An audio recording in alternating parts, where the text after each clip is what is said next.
Good evening, Araneta! Well, anyway, it's just really a great honor and privilege to be part of this event. What I want to talk about is dreams. Who among you have a dream in life? Pakitaas sa mga kamay, may mga pangarap. Sino sa inyo may pangarap na magkaroon ng sasakyan? Pakitaas sa mga kamay. Pwede na ba itong sasakyan na ito? Pwede na ba ito? And then when you get caught in the traffic, okay, you can also watch your favorite DVD. Not only that, syempre kasama mo pa rin ang misis mo. Is that a big dream? Yes or no? Unfortunately, most of us inside this room, we have big dreams, but we have small income. In reality, the right mindset or the right idea is to increase your what? Your income to reach your dreams. Is that right? Yes or no? But what do most people do? What people do is what? They decrease their what? Dream to fit into their income. If that is how you think, your car will exactly look like this. Okay? So your car will be cow-powered. It's not gas-powered, okay? You got to change. Everybody say change. The change must start from the inside, not start from the what? Outside. Because everything that happens on the outside must first happen in the inside. Everything that happens on the exterior must first happen in the interior. If you don't like the output of your life, you better change not the outside, you better change the input. Would you all agree? Yes or no? First things first that you need to change is what? Change your mindset. Allow me to share with you a simple formula. It's called what? Mindset plus action equivalent to what? Result. Everybody follow me. Negative mindset, negative action, negative what? Positive mindset, positive action, positive. Mindset is so powerful that it can affect the way you think, it can affect the way you feel, it can affect the way you make your decision, it can change the destiny of your life.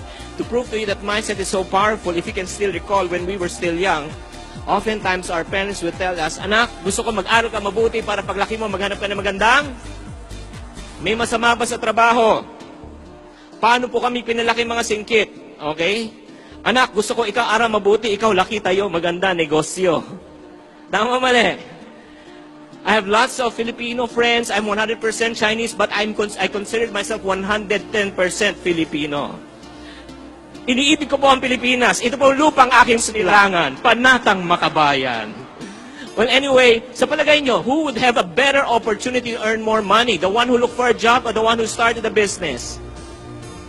But what was the major difference? Was it the school that we went to? Was it the books that we read? Was it the exams that we took? I do believe the major difference was how were we mindset when we were young. Would you agree? Yes or no? As a matter of fact, if you agree with me or not, who we are today is only a reflection on how we were raised when we were young. That's the reason why it's very, very important. If you want to stay positive, first things first, my request, stay away from negative people. May mga kilala ba kayong mga tao na parang nilikhalan talaga ni Lord na pampabigat po ng buhay natin? Yes or no? Grabe! Sa sobrang nega. How would you know if a person is negative? Paano malaman? May kakilala ba kayong tao na parating galit? Kakamusta mo? Kamusta ka na? Anong pakialam mo? Hindi kakain na tayo. Hindi, busog pa ako. Ang laki ng problema mo. Another sign of a person who's negative, they love to complain. Their favorite pastime is complaining. Parang yung padre na pamilya sa bahay, pag uwi. Grabe ako rin nagtatrabaho dito. Ako nagpapalamon sa inyo. Tapos isa lang putahe yung ginagawa nyo. Narinig ni Mrs. nasaktan. Kinabukasan, nagluto na 3 putahe. Pag uwi ni Mr., ang sabi ni Mr., bakit? May party ba dito? May party? Magluto ka ng isa, nagreklamo. Magluto ang 3, nagreklamo pa rin. Another sign of a negative person is what? They like to what? Hurt other people. Kung magsalita sila talagang walang pakundangan, you know people who love to hurt other people. Yes or no? We just need to understand this. Because hurting people hurt other what? People. And some people who lives miserable lives, they also want to what? Make other people what? Feel miserable. Would you agree? Yes or no? That's the reason why may I request everybody to please raise up your right hand. Raise up your right hand. Tap the shoulder, the one on your left. Sabihin mo sa kanya, stay away from negative people.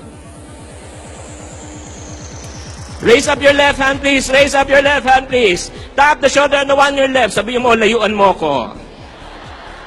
Oy, walang negative dito. The reason why we're here because we are all positive. Will you agree? Come on. Everybody say, unfortunately. Most of the time, the negative people are people who surrounds us. who often what? Spend time with us. Admit it or not, the people who are closest in our lives are the people who can hurt us most. Would you agree? In order for you to fulfill your dream, surround yourself with what? Positive people. Surround yourself with people who can what? Encourage you. Who can believe in you. Who can what? Support you. Because if you always surround yourself with complainer, what will happen? You will become a complainer one day. If you always surround yourself with people who are negative, you'll become negative one day. There's a great saying that says, birds of the same feathers what? No, actually, they become a feather duster. Believe me. You want your dreams to become a reality aside from choosing the right people that you want to surround with. Second thing is what? Stop reading what? And watching what? Bad news. Would you agree? Yes or no? Because bad news does affect us unconsciously. No offense meant.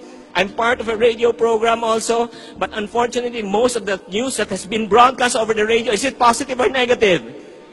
Ganun din sa news. That's the reason why you have to choose what you feed your mind. Admit it or not, what you feed your mind becomes stronger, and what you starve in your mind becomes what? Weaker. We are what we think. So instead of you what?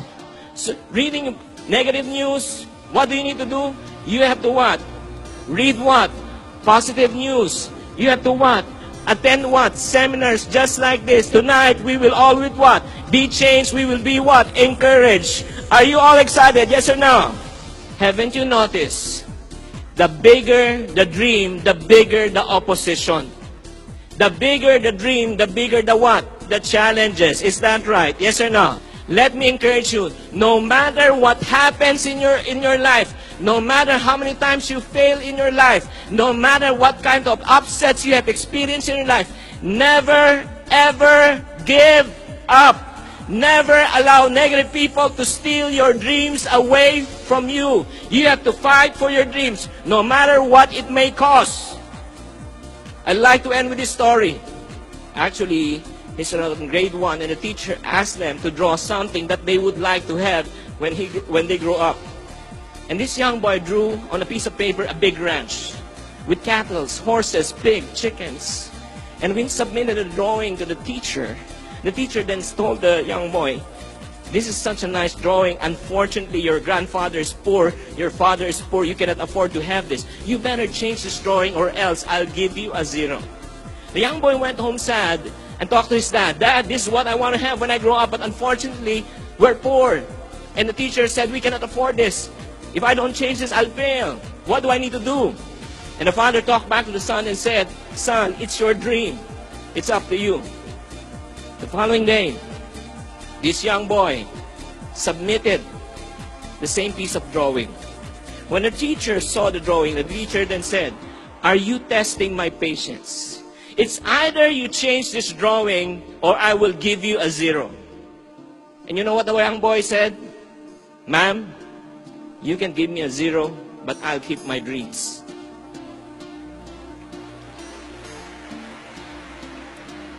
After 20 years, the teacher was still a teacher. They went on a field trip. They went on a bus ride. And then they went on a ranch. When they arrived at the ranch, she was the last one to alight the bus. When she alighted the bus, then suddenly there was a young, good-looking man chasing after the teacher and said, "Teacher, teacher." And the teacher turned around and said, "Sino ka?"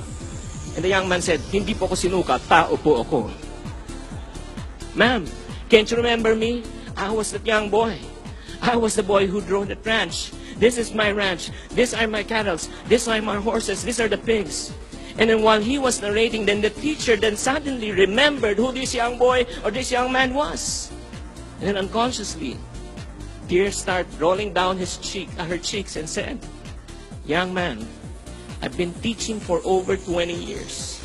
I've been stealing dreams and visions from young children just like you. It's a good thing you fought for yours." People of Araneta, young and old, all of us inside this room, the reason why we all are here because we have a dream to fulfill. Is that right? Yes or no? Allow me to encourage you, no matter what happens in your life, never allow people to steal your dreams away from you. You got to fight for it, and when you fight for it, you got to go for it. Thank you very much, and God bless you all.